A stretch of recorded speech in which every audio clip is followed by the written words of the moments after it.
కుర్రాడు ఆకాశంలో నుండి నేరుగా వచ్చి స్విమ్మింగ్ పూల్ లో ఉన్న ఈ అమ్మాయిల మీద పడతాడు. అలాగే చూసుకోకుండా వీళ్ళ డ్రెస్ ను కూడా చింపేస్తాడు. అప్పుడు వీళ్ళు ఇతన్ని చూసి భయపడిపోతూ ఉంటారు. ఎవరు నువ్వు, ఇక్కడికి ఎలా వచ్చావని ఇతన్ని అడుగుతారు. అయితే ఇతడు కూడా ఇక్కడికి ఎలా వచ్చానా అని ఆశ్చర్యపోతూ ఉంటాడు. ఆ తరువాత ఇతడు బాగా ఆలోచించగా 1 గంట క్రితం ఇతడు తన స్కూటీపై డెలివరీ ఇవ్వడానికి వెళ్తూ ఉంటాడు. ఇంతలో అనుకోకుండా యాక్సిడెంట్ అవుతుంది.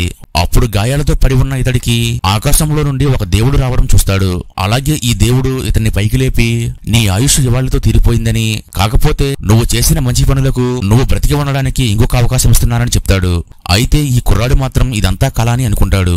ఆ తరువాత దేవుడు ఇతడికి కొన్ని పవర్స్ ఇచ్చి అక్కడి నుండి మాయమైపోతాడు. అలాగే ఇతడు అక్కడ నుండి నేరుగా ఈ అమ్మాయిల దగ్గర పడతాడు. దీంతో నేను మళ్లీ బ్రతికానని ఈ కుర్రాడు సంతోషపడుతూ ఉంటాడు. ఆ ఆనందంలో ఈ కుర్రాడు వీళ్ళని ఆట పట్టిస్తూ ఉంటాడు.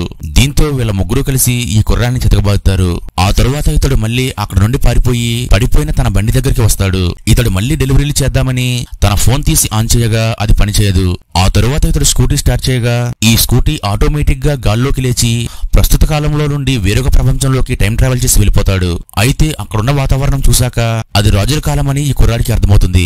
తర్వాత ఏమైందో తెలియాలంటే వీడియో లైక్ చేసి నెక్స్ట్ పార్ట్ కామెంట్ చేయండి.